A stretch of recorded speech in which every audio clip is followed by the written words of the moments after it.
Right, thank you very much. It's really lovely when you hear everybody chatting before we start a meeting, so that's always really good.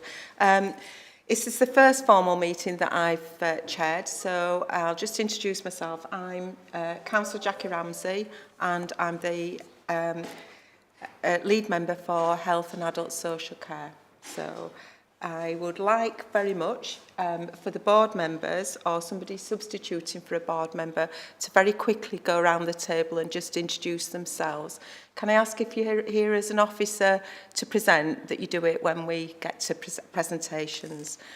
So can we start, Liz, with yourself?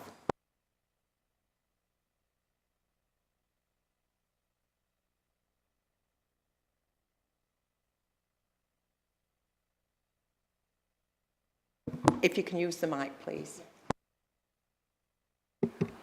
Hi, I'm Carol McKenna. I'm the place lead for the Kirklees Health and Care Partnership. Hi, I'm Karen Jackson. I'm the Chief Exec at Locala and Sector Lead for Community Services in West Yorkshire. Hi, I'm Catherine Riley. I'm from Calderdale and Huddersfield Foundation Trust. James Cregan, CEO of Kirklees Care Association, which represents the voluntary and independent sectors, adult social care providers in Kirklees. Hi, I'm Warren Gillibrand, University of Huddersfield representation. Afternoon, Lucy Wearmouth, Head of Improving Population Health, representing Rachel Spencer-Henshaw. Sorry, We can't turn them off. we can't turn these off.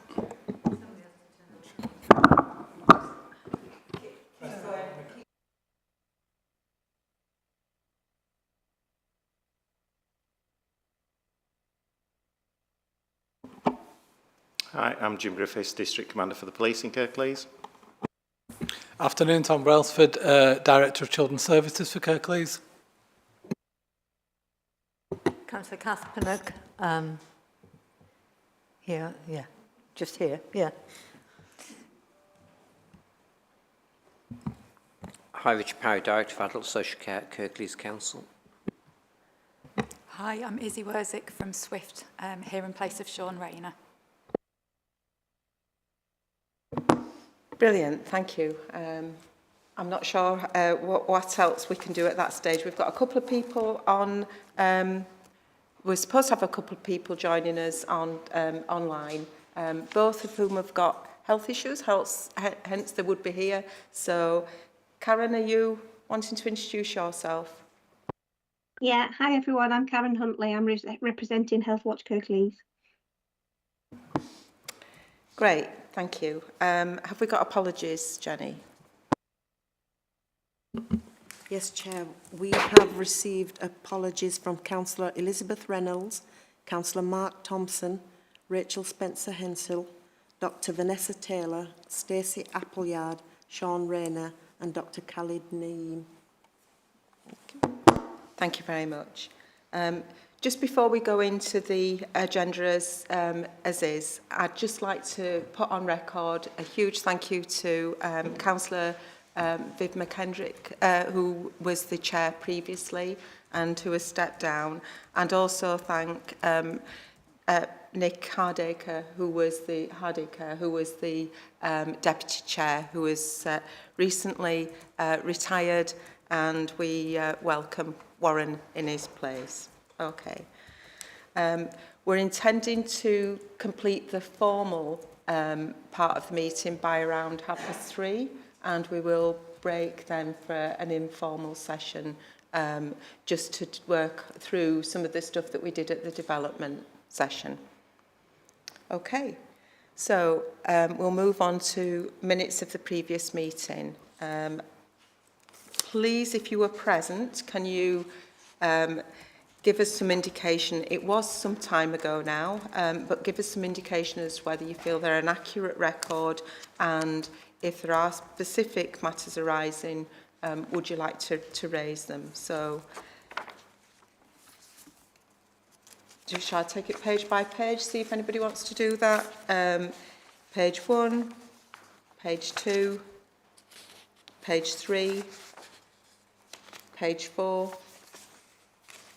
page 5, So obviously the public health report around poverty was here, so I don't know how people have actually been able to utilise that. Page 6, page 7, page 8, page 9, page 10, page 11,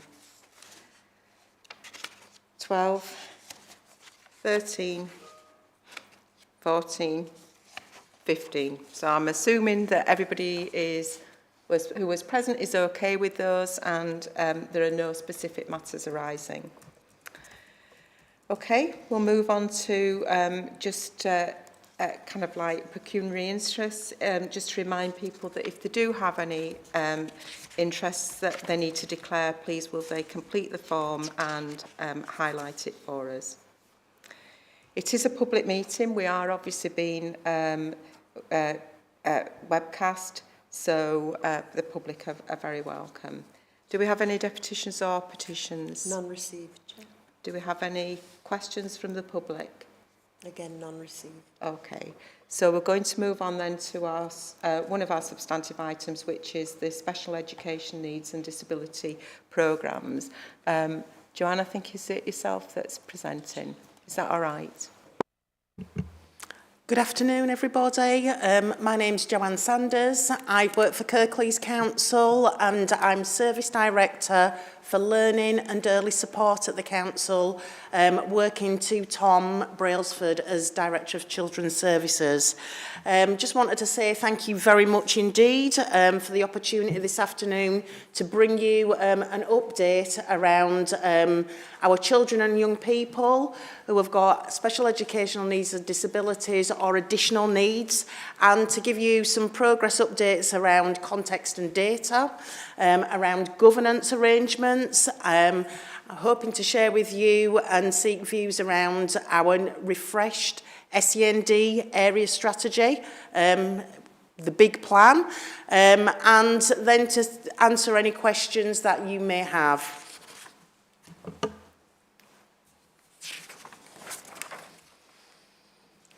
Also, we will provide an update. The local area does have and has made significant progress towards improving things that were in our written statement of action. We'll be able to share with you where we're at and how we're preparing for our next inspection. I guess from a Health and Wellbeing Board perspective, as you'll see as we move forward, the Health and Wellbeing Board holds the executive governance for the local area around children and young people, and of course, as they progress and prepare for adulthood. So, we've got a complex improvement agenda so that our children and young people and their families are able to achieve and succeed. So I suppose it's just really important to outline what difference we're trying to make and for whom. And it gives a really good summary because this is a complex area with lots of activity across the partnership. So we want children, as I said, to have the best start in life from when they're born, and we want them to put all the necessary arrangements in place so that whatever their start in life, they can achieve their potential.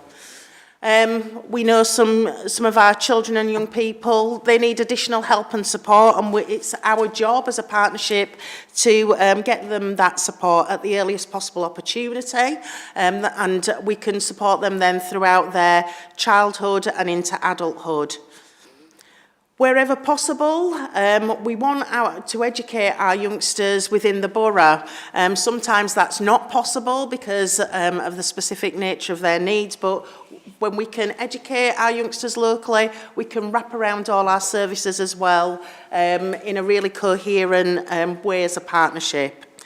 And we want there to be consistency and inclusion, and that we see that then in educational outcomes and in post-16 opportunities and in working life, that our young people, barriers are removed and they're able to excel. So just a little bit of background and context. Forgive me if everybody's well versed on this, but just step you back to 2014. There was a new Children and Families Act that placed all partners in local areas with some statutory duties.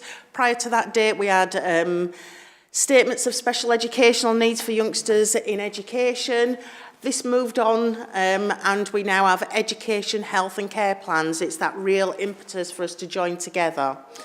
And at the same time that those new statutory duties came into being, a new inspection regime jointly between Ofsted and CQC began to inspect local arrangements, and it took all that time. We were, I think, one of the last local authorities under an old inspection framework to be inspected, and we had our inspection back in February 2022.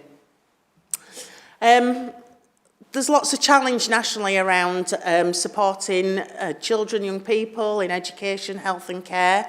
And as a result, the government published a green paper in 2023 about some proposed changes. And that then was translated into a national improvement plan, of which they are starting to test things, for example, like a consistent education, health and care plan, regardless of which local authority you may reside in. What it also did is strengthened, I suppose, our partnership statutory responsibilities, and as a result, they refreshed the inspection framework. So we've been busy preparing and reflecting on where we've been and how we are walking towards measuring ourselves against that new inspection framework. And because we are really ambitious locally, we've developed a partnership transformation plan. We've been working on that for a couple of years now. It's had huge investment of time, resource across the partnership, and we are starting to see some green shoots now, some things that are making a difference. And I suppose at the highest level of governance locally, we now report directly to the Health and Wellbeing Board, but there's also some brilliant links across with our schools, Education Learning Partnership Board, Schools Forum, but also into the Starting Well agenda, and of course that moves on then into Living Well. Just to give some context then in terms of what does this look like, how many children and young people, and it's children and young people up to the age of 25 we're talking about here. How does this compare? So there's just some an overview of statistical information about the overall population of Kirklees. What does that look like then for 0 to 25-year-olds? And that's based from the census information. The total number across that same age range who hold an education, health and care plan. What does that look like as a percentage of all school-age pupils? And then what's that percentage of school-age pupils who have a special educational need or a disability? They may hold an education, health and care plan, but they may also be supported at SEN support, so at an earlier support level. And then just a bit of context with all of those numbers. You can see, and I think the last number shows the demand, so how many new assessments for an education and health and care plan were requested in the last 12 months. You can see that's quite a large proportion of the overall school-age population and the 0 to 25-year-old population. So we have seen demand increase, some of that, you know, directly as a result of post-COVID. And so that puts pressure on us all in terms of doing everything we need to do to make sure we have a quality education, health and care needs assessment. And it's really, you know, I've said it, but just to reiterate, that preparation for adulthood, it says 18 to 25 cohort, but I think we all agree that we all start preparing our youngsters from when they're very little. Everything we do is gearing them towards independence. So we've identified transition at all stages is crucial, but of course young people don't disappear. When they're 25, they become our adults in our local area. Just wanted to share some contextual information as well about expenditure, and this is very much the expenditure from the high needs block of the dedicated schools grant. So the high needs block at the moment funds school placements, some outreach support, our special school places, alternative provision, top-ups that we provide through education, health and care plans to our mainstream schools, as well as there's opportunities for personal budgets. And you can see as well expenditure on youngsters where we're having to educate them outside the local area, or in independent provision because potentially their needs are such that they can't be met in existing provision. And I think what this shows is we do have a huge challenge locally because we're spending at the moment in excess of the money that is coming into us from national government through the high needs block. And as a result, Kirklees as a local area is part of a safety valve agreement. That's a planned approach with the Department for Education and the Education Skills and Funding Agency, whereby which we have a planned approach, which is good because we have a SEND transformation plan, to bring our expenditure in line, and as a result they will help the local area to resolve some of the deficit position. But it is challenging because, as you've seen from the previous slide, demand is increasing, there are pressure on services, and so where Kirklees isn't on its own in terms of some of the challenges it faces in bringing expenditure in line with allocation. So we've got a lot to deal with in terms of being able to do the right thing, meet need as soon as possible, and orientate as much of our spend to early support as we possibly can. Just a little bit more data for you to review, and as you know, we're happy to provide some further information moving forwards. But just to give you an idea about the percentages of youngsters in schools, what that looks like in terms of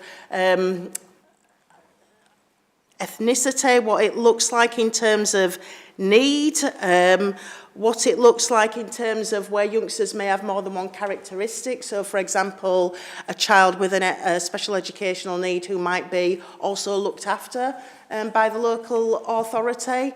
Those youngsters who may be known to social care. And yeah, it just gives you an indication, there's a lot of information on that slide, as to the average age of youngsters that we're supporting at SEN.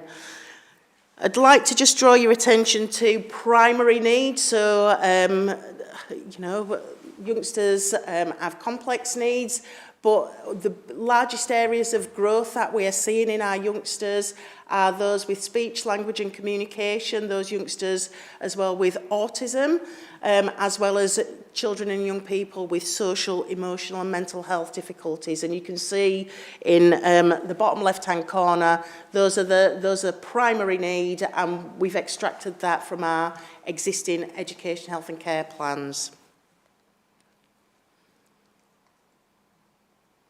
And again, just some useful information to, I suppose, show where our schools are located, our primary, secondary, special schools, but the different colours on the map give an indication of where youngsters live, not necessarily where they go to school, where youngsters live. It doesn't matter how old they are, but that are being supported with an education, health and care plan.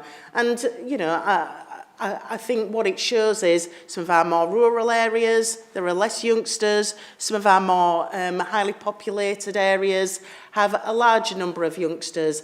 And this is all really important to us when we're considering sufficiency, where we should locate our special schools, where we should look at sufficiency of additional resource provisions to make sure that we're making provision as close to where children and young people live as possible.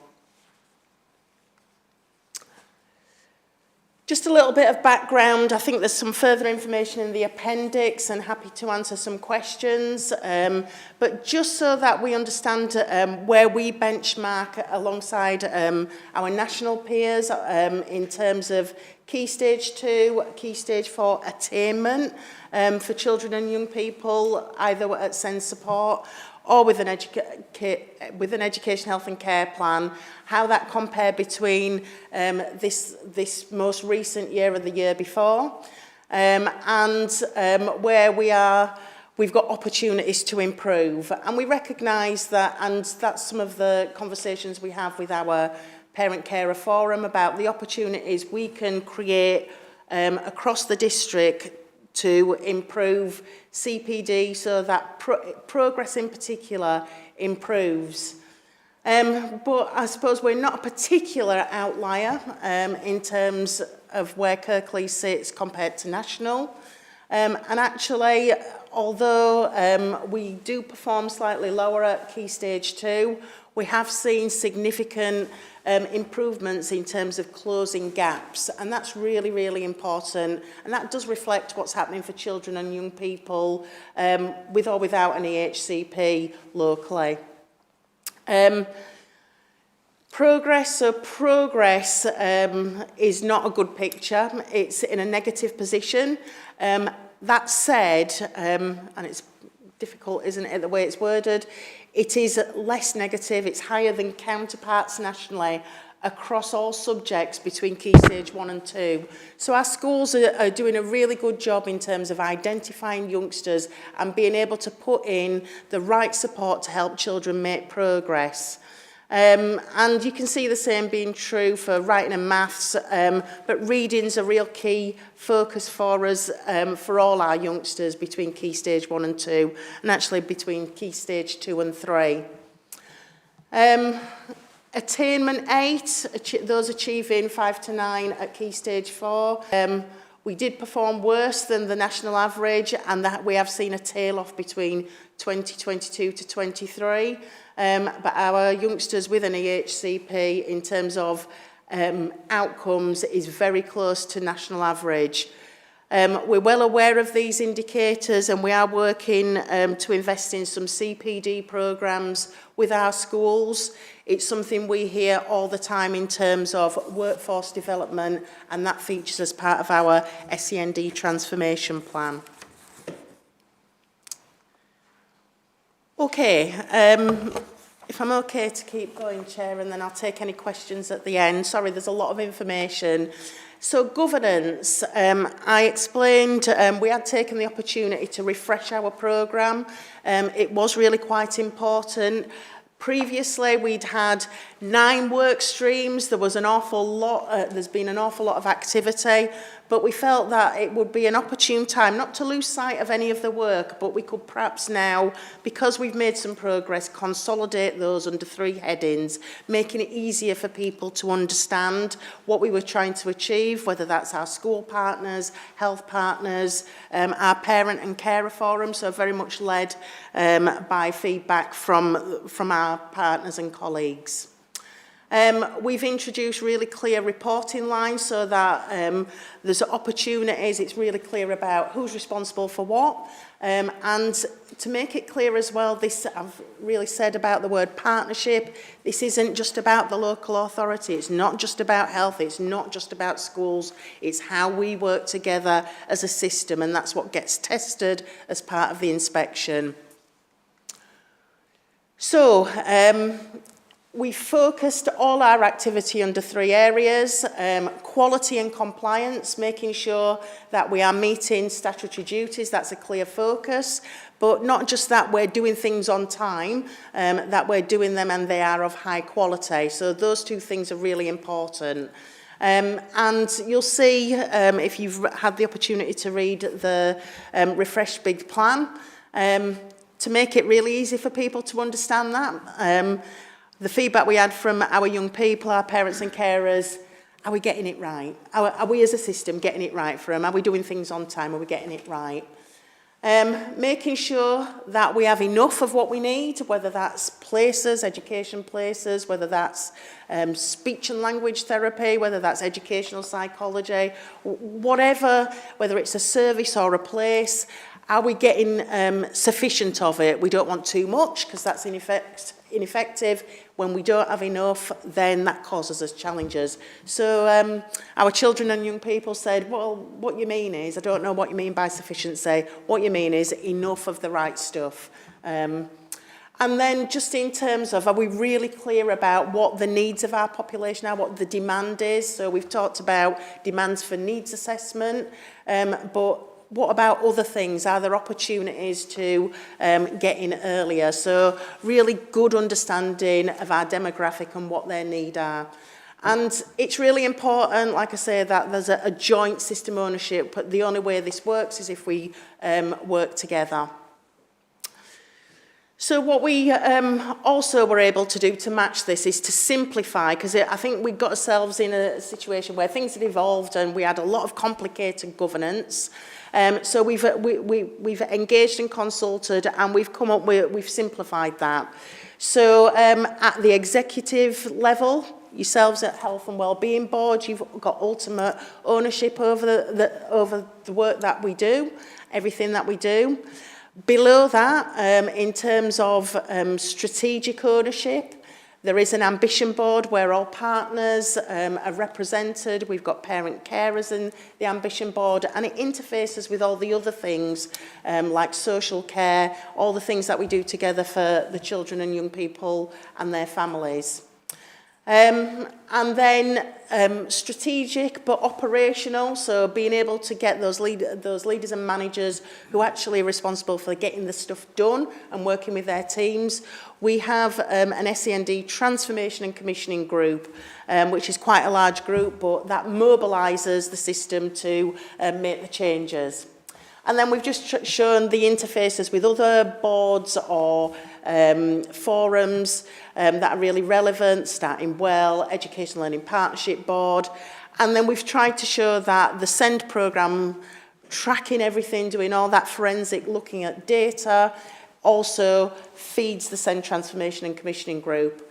And for council policy and decision making, of course, then that feeds to council cabinet.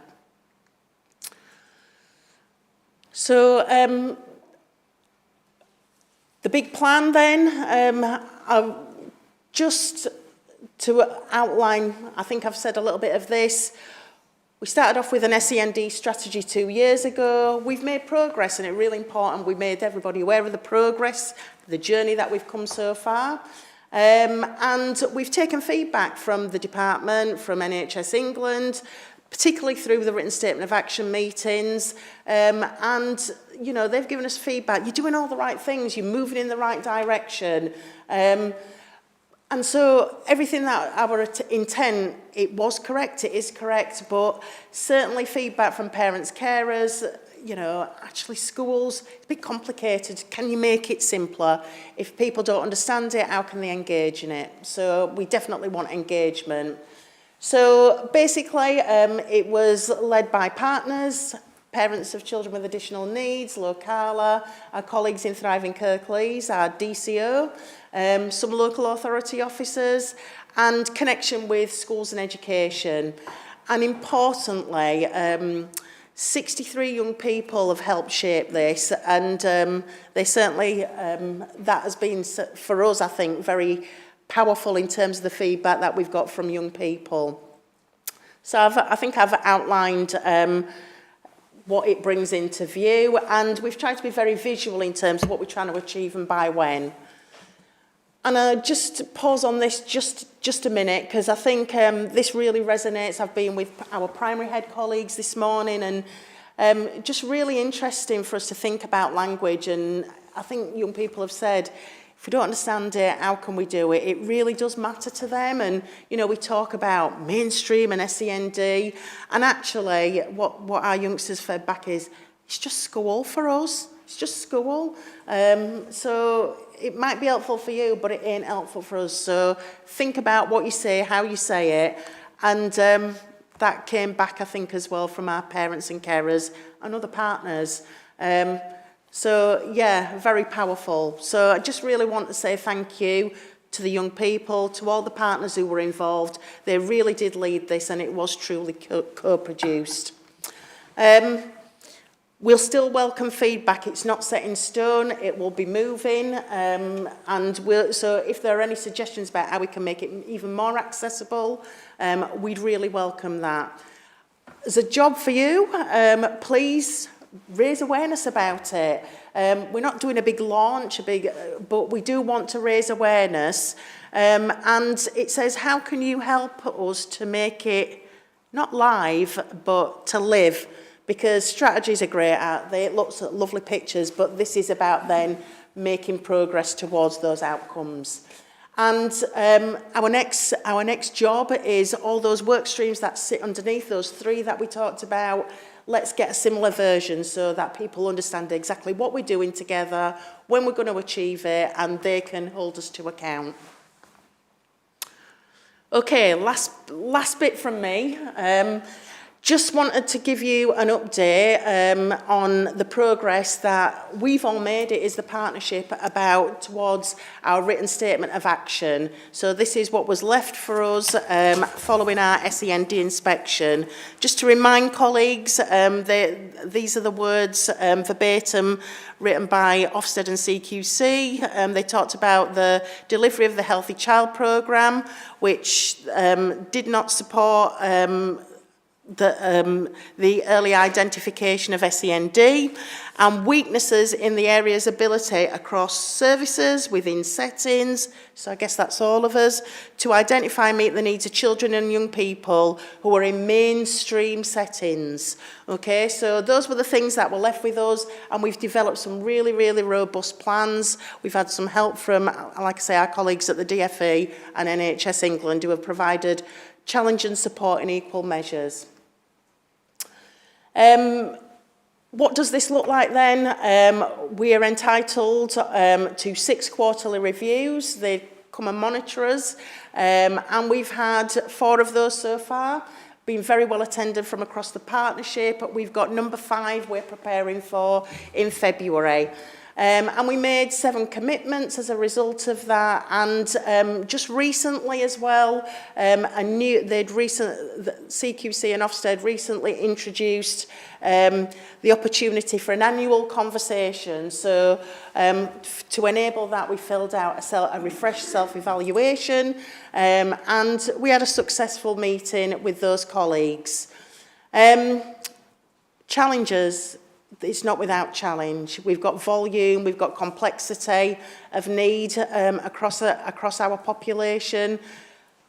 We're working under significant cost pressures, all of us, and the financial envelope is smaller than what we're currently spending.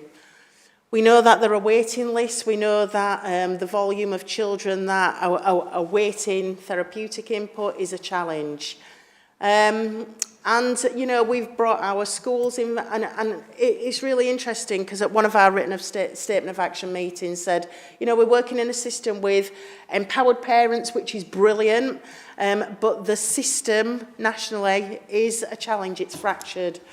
We've had some turbulence in our key contacts in the department. You know, but similarly, we've seen some of our colleagues come and go, but there's been enough of a core of us to continue without that disrupting too much. But it is a pressure. We do have to meet the requirements of the written statement of action. I think, you know, we're not on our own, and I think that's really important. So we do participate in national, regional groups. We've got a challenge in terms of the funding that we bring in to Kirklees, or we attract in Kirklees. We know as an LA, we've been a gaining local authority in terms of our high needs block entitlement. And Actually, in terms of all the feedback, we're very open to hearing great practice from elsewhere, but there hasn't been anything particularly significant that we haven't got in view where people have been able to say, oh, you've completely missed that. So I think we've got a high level of confidence that we do have things in view and we've got a sequence plan. So these are the commitments we made. We want to, of course, we want people to have confidence, particularly our parents and carers. We want our young people to be confident in our local systems. We wanted to increase the opportunity and the impact, so it's got to feel different for our families about early intervention. Increasing sufficiency, we wanted to make sure enough of the right stuff, so we're investing in new special school provision, 2 new special school buildings. We've invested in some special school satellites, some additional resource provision, alternative provision, to make sure that we're meeting the needs of our population. We want to improve timeliness. We want less waiting lists, so that is our ambition. Preparation for adulthood I've touched upon. Outcomes, whether they're attainment or attendance or progression into positive choices post-16, and, you know, resilience across our workforce. And there's just some examples. I don't propose to read all those out, but it's really, really important that we you know, we've still a journey to walk, but we need to remember how far we've come, and a significant amount of work has been undertaken by the local area. More to do, but we are well on track in terms of achieving many of the commitments we've made. So what's next? You know, that's where we've been. What's next? You've seen what's in the big plan. We've got the next written statement of action. That's due in February. There are opportunities to look at how we use our funding with our mainstream schools, and we are working at quite a pace to look at those opportunities with a view to maybe introducing something quite radically different from September. Additionally, resource provisions. We've secured some in phase 1. We want to continue to work with the ones that we already had, and we are looking to secure phase 2, and great collaboration from our schools in achieving that. We want to increase satellite capacity, so this is where we've got some special school places, but they are being hosted within a mainstream school. The benefits have been significant for CPD opportunities, but also being able to educate our youngsters locally. And we've had brilliant feedback from our schools and our parents and carers about that, the work that we've done so far. We're progressing our special school rebuilds. There's information available on the local offer. We've got an absolute forensic look at the moment on quality and compliance, but that is a huge challenge for us. The Healthy Child programme we're developing, there's been some excellent work being undertaken across ourselves and partners, but we are working on a new model, and we have a live bid-in with 2 providers for the potential for an additional provision for alternative provision-free school. We're still awaiting those decisions to come from central government. So we're poised to enact some of those as we progress in the next coming months. So just a bit of a summary to finish off with. Simplified, focused, but no less extensive programme, sequenced. There are significant challenges. I think we're well aware of those and are dealing with those as they come along, whether it's capacity, financial, demand-led pressures. We've achieved so much. I think there's much to be celebrated. And next steps, that game change around using funding, making sure we live within us means. We're not going to achieve that tomorrow, but we've got a planned approach. getting those new schools built, making sure we've got the right sufficiency, getting that system ownership, building on that with your help and support, your challenge. And yeah, maybe that reflection to take away about, you know, what more can be done, what could you perhaps your organisation do, we'd be really willing to hear. So thank you so much. Thank you for, there's the educational attainment information there, which I'm sure you'll may have some questions about, but thank you for listening. Sorry it was so long, but yeah, really important to bring that up to the Health and Wellbeing Board. Thank you. Thank you very much, Joanne. Thank you. There's clearly a huge amount of work going on, and I think you've reflected some of the difficult circumstances that a lot of people around the table recognise of increasing demand and complexity, and a limited budget available to meet all those needs. I thought your questions at the end around how can this board help, and how can each of us as partner organisations support the work that you're doing is a really useful place to start, and we'll come back if you've got any specific asks around that, but I'll open it up to questions if people have got questions now. It probably fits into both of those categories, Joanne, just sort of what more can my organisation do and how can we help, but it's really about your inspection framework and the link to criminal justice. And all the evidence would suggest that young people with special educational needs, sadly, disproportionately enter the criminal justice system. I don't think it'll be part of your inspection framework, but is it? And or do you track the data on that? And if not, is there something more that we can do to help? Thank you. That's a really good question. I think we do track that, part of our wider, because of children's social care. I think we're in a better position than we ever have been. Particularly, I think we're doing some good work in partnership with your colleagues, Inspector Griffiths, around the link between exclusions. We're seeing, for example, a far too high overrepresentation of youngsters with special educational need being excluded, whether that be a suspension or a permanent exclusion. So that's a real focus for us and the Education and Learning Partnership Board.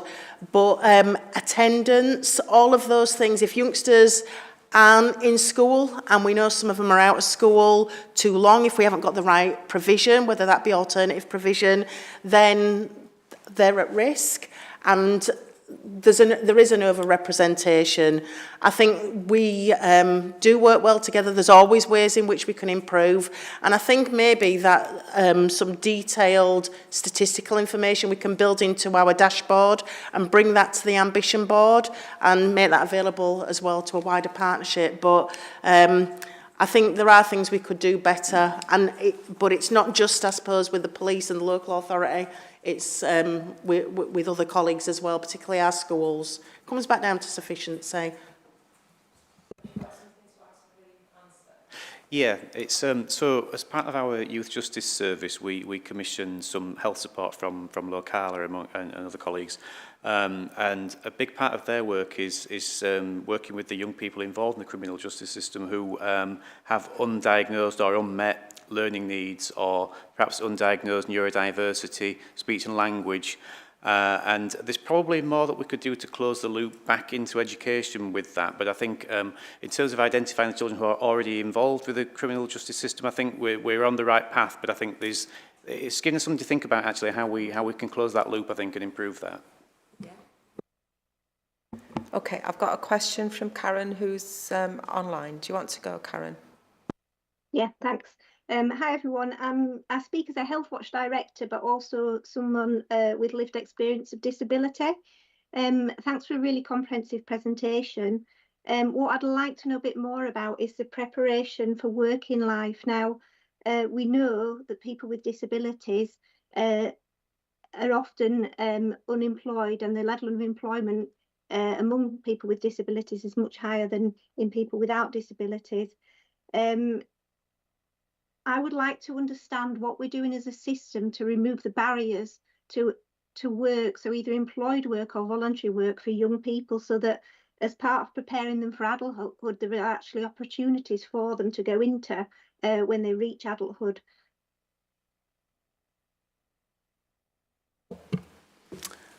Thank you. I think you make some really important points. I think there are some things that we're doing as a partnership which we should celebrate and be proud of. So, for example, as a partnership, we've got some cohorts of youngsters under Project Search, which is like supported in internships. We've seen some really successful outcomes from the cohorts that have participated, going into full-time work. So I think we could provide a bit more of a deep dive into that. One of the things that we have been working on with two of our special schools, one more recently. So Woodley School and College is a school for children with autism. We'll talk to you a little bit about the special school satellites. We've just supported Woodley School and College to open in Huddersfield Town Centre a shop. It's an opportunity for work experience. The young people are making items and selling them, so they're learning employment skills, and hopefully that will translate into paid employment. So there is more we can do. I think there are some opportunities working with our colleagues in employment and skills to look at things like job coaches. So yeah, and I think we have a real employment agency, which again helps to join up opportunities for employment. But I think you're right. I think there are opportunities for us to do more and actually work with some employers that just aren't the partners, but actually small and medium enterprises across Kirklees. So we do think there are some opportunities to, I suppose, be clear about sufficiency and opportunities and the aspirations of young people. But there's just a couple of examples there. Happy to bring back with colleagues a more comprehensive paper at a future meeting if that's helpful. I've got Karen waiting just, I think, presumably for a supplementary, and then Catherine. I think they're really good examples of good practice. I know quite a lot about Project Search. I think it could be expanded because it only helps a very small number of people. What I would challenge us as a system to do is to look at our culture in our organisations and look at the barriers we put in place for people who have disabilities and who might, think in a different way. I think culturally we need to look inwardly and not just put all the emphasis on the person who is disabled, but to look at actually how can we empower people to work, and how can we use this skill set that actually often we just underuse. Good points, Catherine. Thank you. Yeah, I just wanted to come in on that. So I'm Catherine Riley from Calderdale and Huddersfield Foundation Trust. We're extensively involved in Project Search, and we also have a widening participation team in the organisation where we look at bringing people into the organisation from the local area, whether that's through schools or a little bit older, giving them opportunity and also helping them to develop in their roles. So anything further that you want to do in that field, that you want to get us involved in, we'd be really delighted to be involved. Great offer. Alistair. Yeah, thanks very much for that, Joe. A really interesting, informative presentation. I think the VCS role is a really key one within this. I mean, I think we're very lucky in Kirklees to have PCAN. You might not always feel that, but they're a really strong group, very supportive group, I think, for this agenda and really push it. But I think the wider VCS have got a really key role to play in that out-of-school provision as well, and making sure that there's a support there and assistance there. So it'd be really great to get you or some of your colleagues to come along to a TSL network meeting, I think. The big plan in particular in that approach is really great to see us moving away from volumes of paper to something that's a bit more accessible and means a bit more to the people that we're trying to deliver services to. So I think that was really great, and it'd be fantastic to see that sort of approach copied across the wider public sector going forward. I think would be a really good step forward. So thank you very much for that. You're inundated with offers. Do you want to pick anything up? Yes, please. And I agree. We have a really excellent, and it's a challenging, rightly so. We should be held to account by our Parent Carer Forum, but it's a very professional relationship, and they do so much to help us get it right. It should be informed. It's about their experience, and they are so generous in terms of their time, in terms of whether that's staff training, just raising awareness, and so I feel very lucky, like you say, in terms of that. Would really like to take you up on coming to third sector leaders. Again, I think you're right. What exists across the local area is really good. I think we're just currently bringing together get it right, Joe, the sufficiency. So parents and carers tell us a lot about what they need and what they would like, and sometimes we could just do with making that really visible, because that way, you're absolutely right. Well, we've seen it happen with some of the Our Space grants. We've seen some real game changes in terms of opportunities for youngsters outside school. There is life outside school, and evenings and weekends. So would love to take you up on that, and thank you. I wasn't aware, but we need to make sure we capture that and build upon it. I think that's really excellent, so thank you so much for making me aware of that. Kath. Oh, thanks very much. Couple of sort of top level comments first. Thanks, Joanne, very much. That's a really good paper, very positive and constructive. Couple of questions, really. You gave us the high-level numbers of young people in SEND, but that covers quite a very wide range of special needs, and I think sometimes it is helpful if that was broken down into those with very complex needs, and those with maybe neurodiversity needs, who would need very different approaches to support, for instance. So I do think we can get taken in by the very high number without thinking too closely about how that breaks down. That's the first thing. And then the next thing is how to be optimistic when there's not enough money, and to meet the needs of this very important group of young people. Because if we don't get this right, then it's not right for the next 50 years, is it? So that is a huge challenge, because you've obviously got to reduce spend to meet the high needs funding block, and I've no idea how you do it, but so good luck. Then a sort of fairly parochial comment really is ward councillors do have connections with lots of local groups of huge range of different local groups who may be able to help signpost folk, set up new groups. It is, we're there. And if we don't have that info and request, then some won't do it, but some of us will.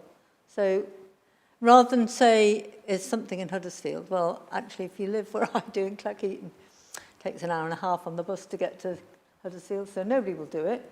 So where's more local that people could go to, for instance, just as an example?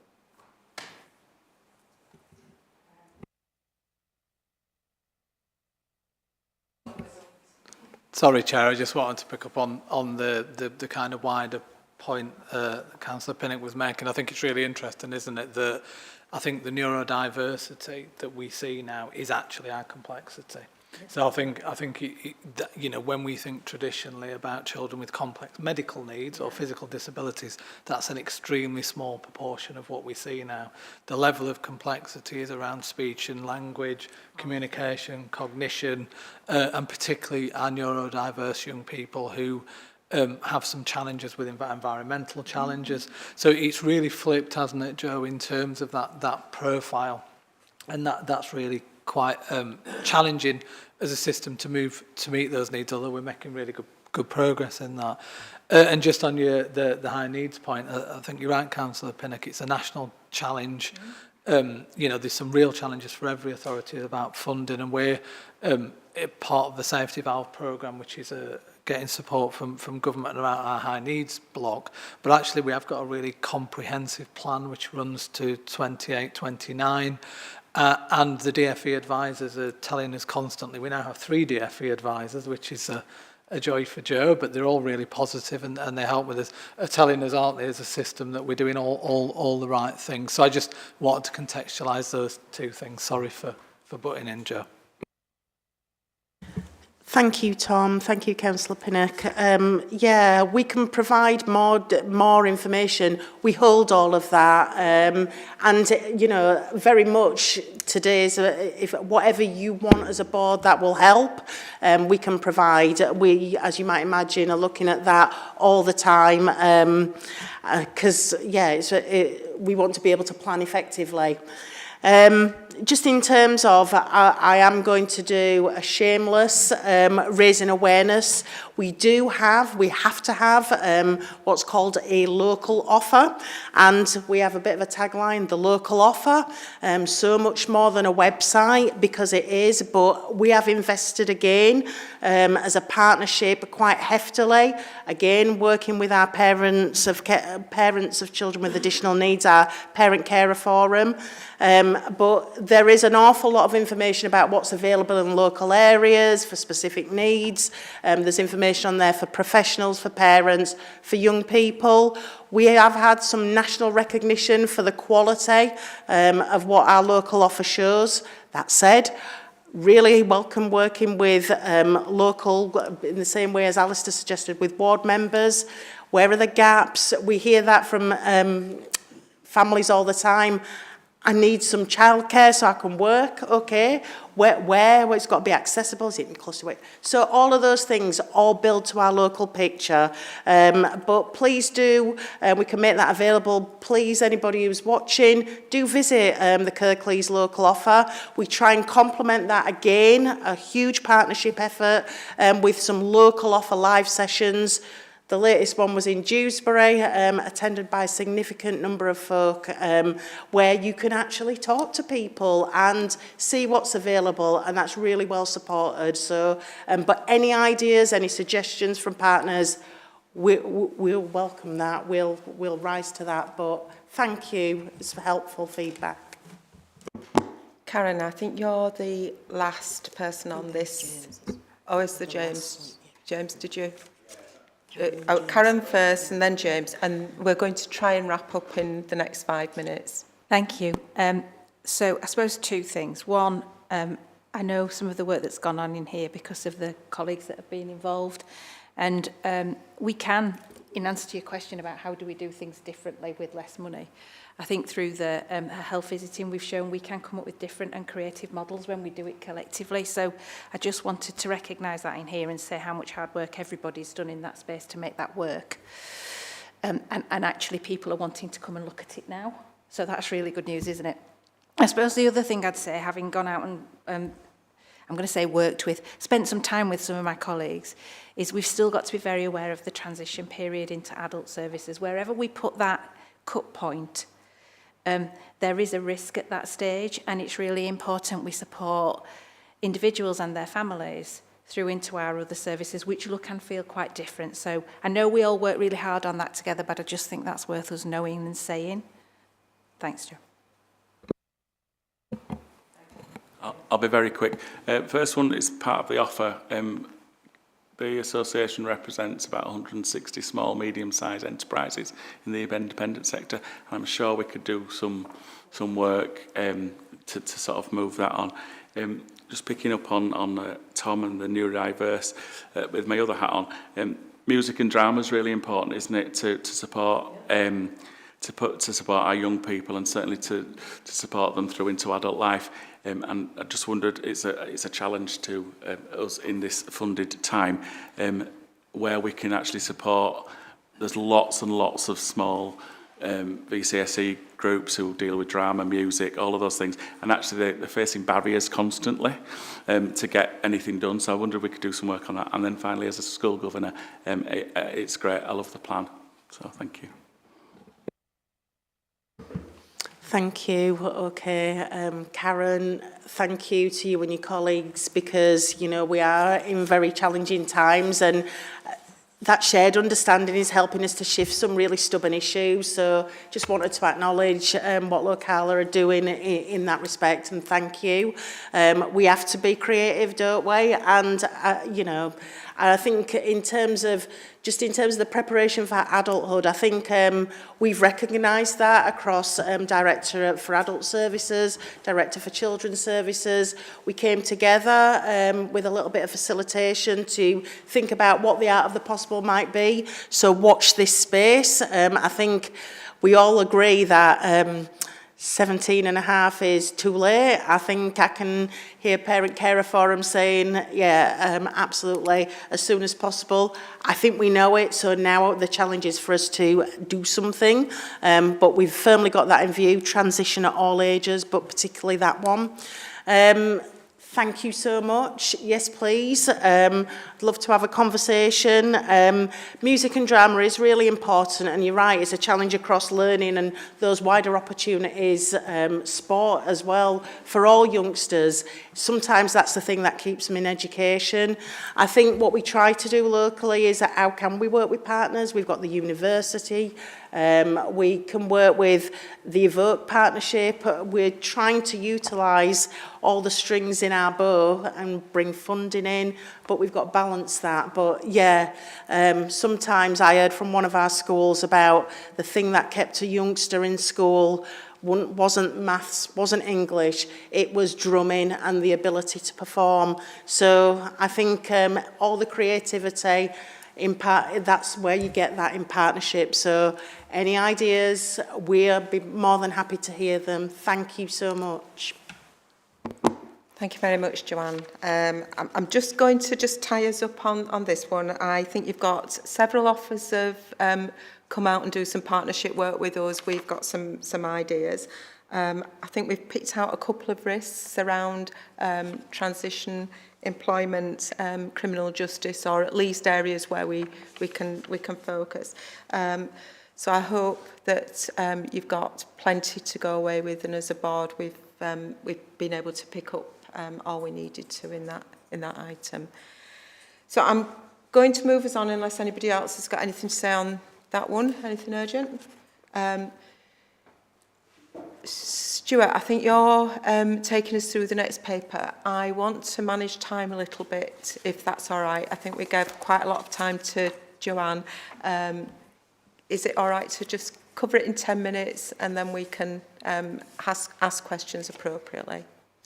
Absolutely, thank you, Councillor Ramsey. I'll try to work through these slides. So, good afternoon, everybody. My name's Stuart Horn. I'm the head of Children's Commissioning in Kirklees.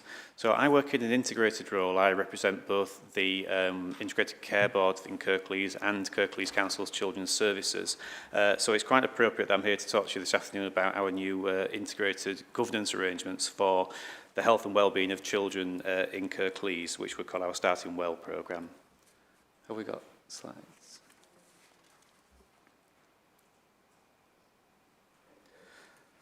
So I wanted to, as the slides are arriving, I wanted to start with a bit of a historical context for the benefit of the board. So hopefully you'll be familiar with the fact that in Kirklees we had a Children and Young People's Partnership Plan, which ran from 20 to 23, and the Health and Wellbeing Board had oversight of that.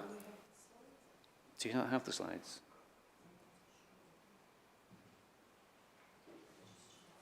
Let's go in. You've got the, oh right, so you can see them. Okay, I'll just. Okay.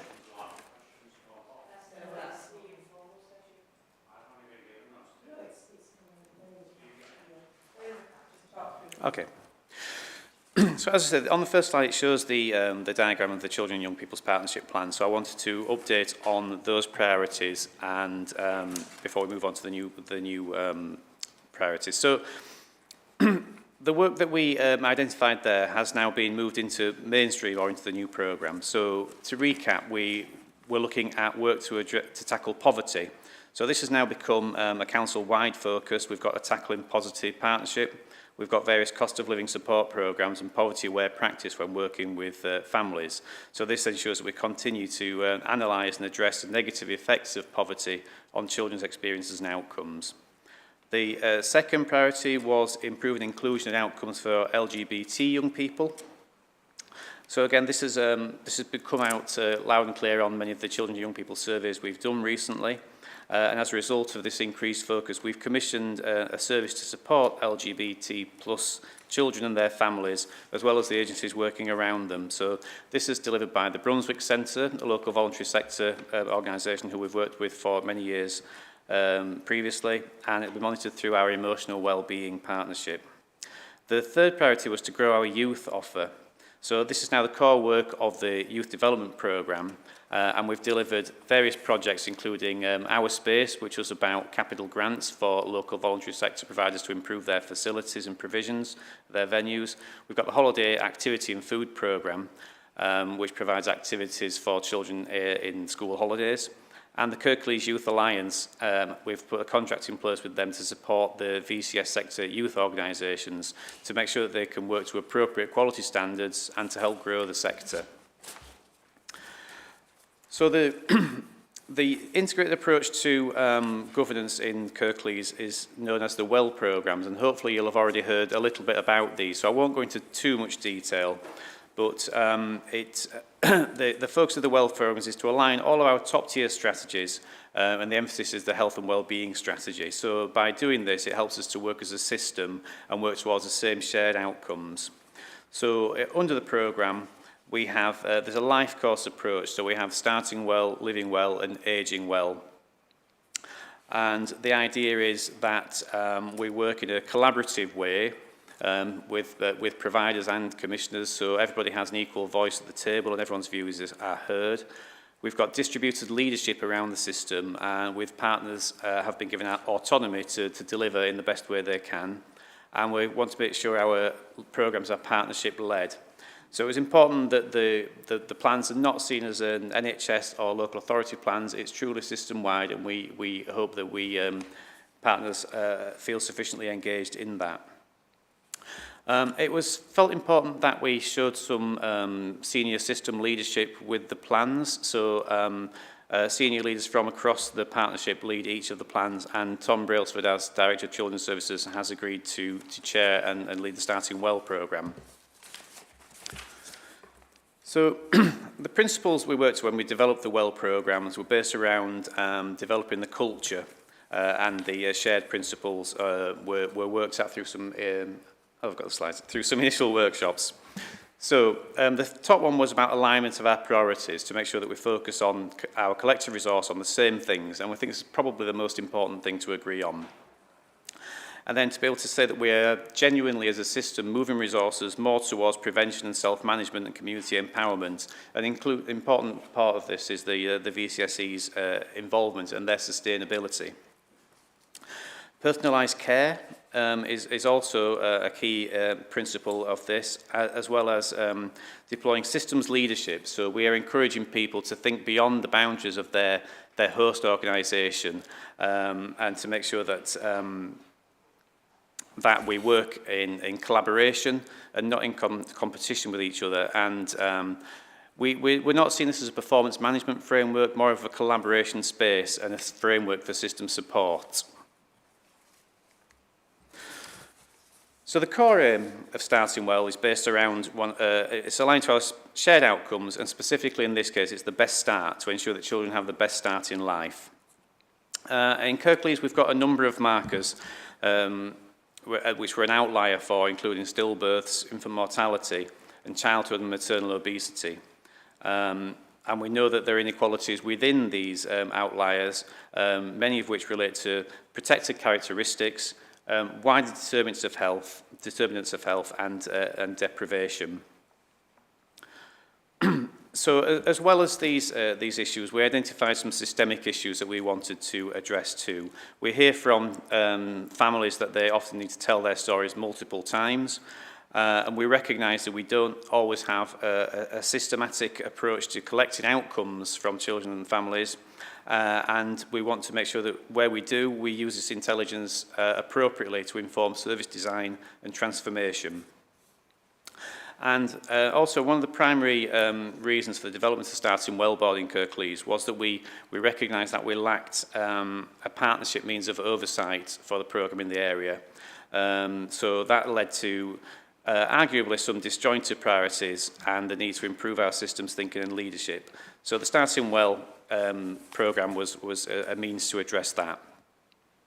So one of the early models that we have approached with Starting Well principles is our Families Together programme.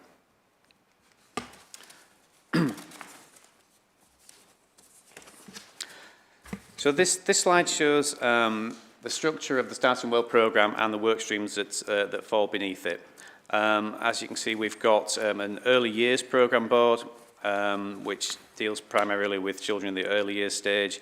Youth development programme, which we referred to earlier, talking about activities and things to do, places to go for children. We've got our early support partnership steering group, which is a relatively new part of the system and bringing together a range of services to ensure that we are intervening as early as we can and providing that support as early as we can and appropriately. And finally, we've got a Children's Emotional Health and Wellbeing Partnership, which I chair. The principle there is to recognise the partnership's responsibility for and contribution towards improving the emotional well-being of children. We felt it was really important in this case to make sure that we recognise that this means so much more than mental health services, but down to schools, other health providers, but also activities, VCS, and the local environment. So I mentioned Families Together.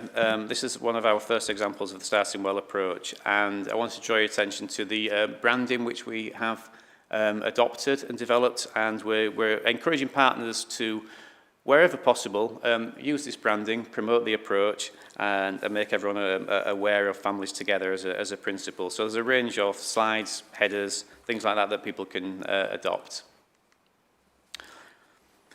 So Families Together comes from the National Family Hubs programme, which is driven by the Department of Health and Social Care and Department of Education. So this programme was designed to help provide support to parents and carers so they're able to nurture their babies and children, improving health and education outcomes for all, and to contribute to reduction in health inequalities, but also to help build the evidence base for what works for future services. This national programme did come with some funding opportunities, but unfortunately we weren't successful in Kirklees.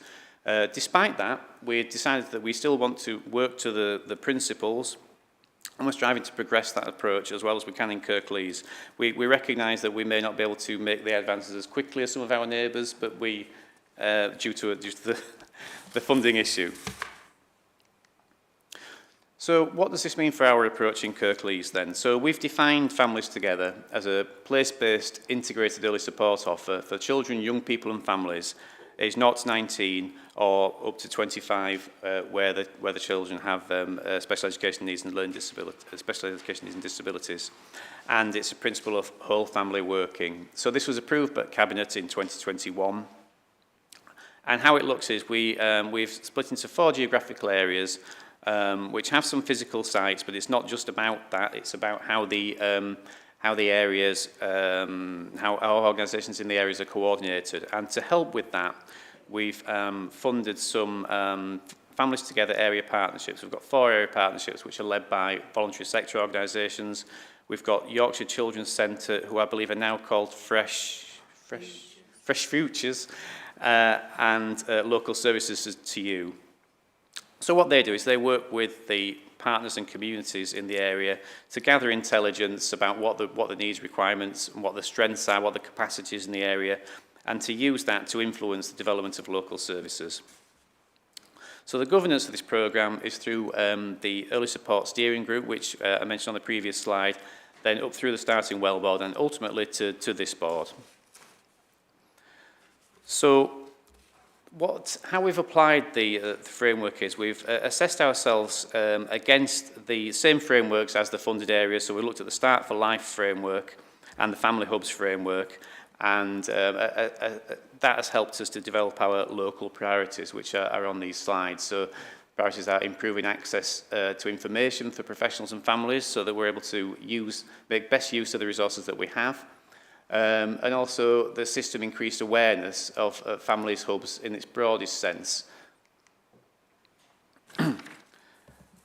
As well as that, we're looking to align our outcomes, and as with many programmes, workforce training and development are key to this as well.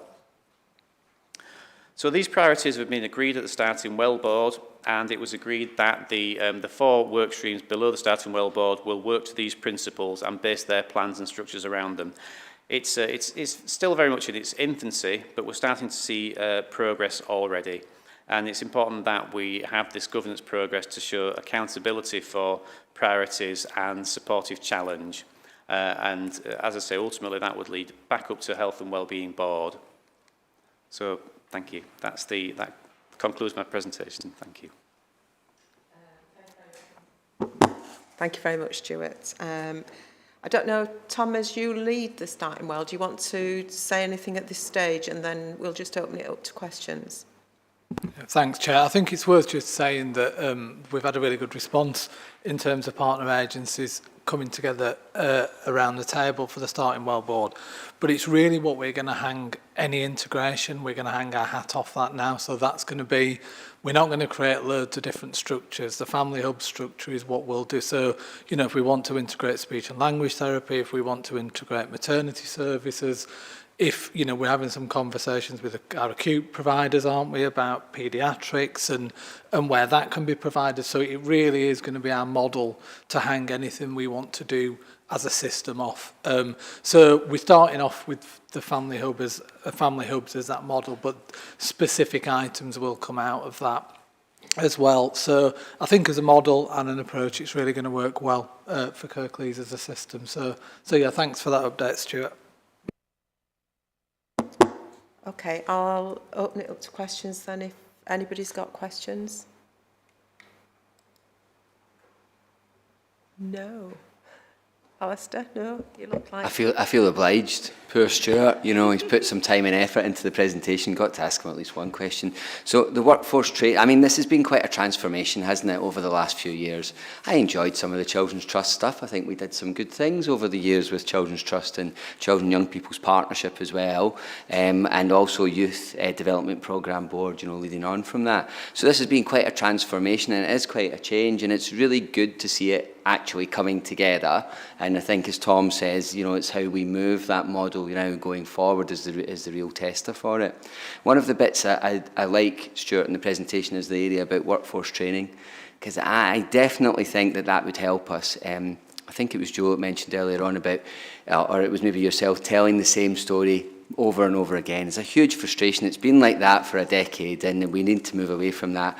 But workforce training is one way, I think, of the different sectors understanding how each other work and doing things in the same way instead of doing things in their way. And I really think that would be really positive to put some effort and commitment there. So you've got public sector, the health agencies, VCS, university, college, etc., all working together, people being trained in the same room, breakout times, groups together there. I think that would really help. I think we've done it for a long time at partnership level where we've had representatives, but as it filters down, it's not always been there.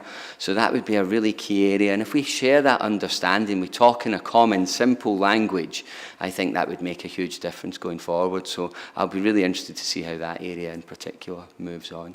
But thank you, Stuart. Thank you, Alistair. Yeah, I agree, and I think there's a real opportunity for us to be that true partnership in practice. I think as well as, and I think there's capacity and resource and knowledge within the system, isn't the partners sharing knowledge will get us there. I think another really important thing is there's a lot to be said for being alongside people, isn't there? And if people are co-locating in the hubs or seeing each other in the community, that shared understanding it develops quite naturally, doesn't it? Thank you. Good ideas. We're going to learn together. Liz. Thanks, and thanks, Stuart, for a really comprehensive presentation. I read it before and it's been great to hear you bring it to life as you've spoken about it. So my question, recognising this is at quite an early stage, so going through the presentation we've got some outputs where we'll be sending out information, making sure people understand about the services. But what I was trying to weave together was like what the outcomes will be, and I can see at some places they're to be determined, other places we're linking into strategies. So it'd be really great to see like we've got the outputs, what are the expected outcomes? And I don't know if you can put timescales on things like this, but what would we expect in terms of when we get to this stage, when we get to that stage? But it might be a work in progress. I think so. I'm looking to Tom as chair of the board. I don't know if we're in a place to commit to timescales right now, but I think we probably can commit to coming back to this board when we've worked on the outcomes and developed them. Would you say, Tom? Yeah, thanks. I think there is something in there because it's in its infancy. We've had the kind of idea, and I think the next thing is building those outcomes in, because I think it's really important that we measure those. And because we've measured ourselves against the national framework, that the priorities have almost fallen out of that.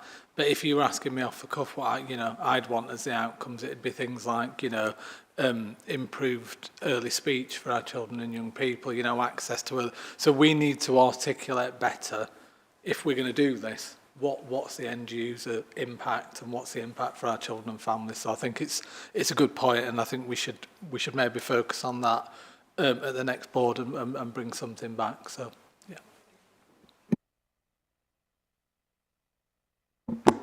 Okay then, if we've nothing else at this stage to ask Stuart, I think you've got a couple of things around how can we work together to build up training programmes and all speak the same language, and one around how we work on the outcomes and articulate those with some timelines. That'll keep you busy. So at the end of that, I'm going to draw us to a close of the formal meeting, if that's okay. All right. Thank you. Thank you very much. Thank you.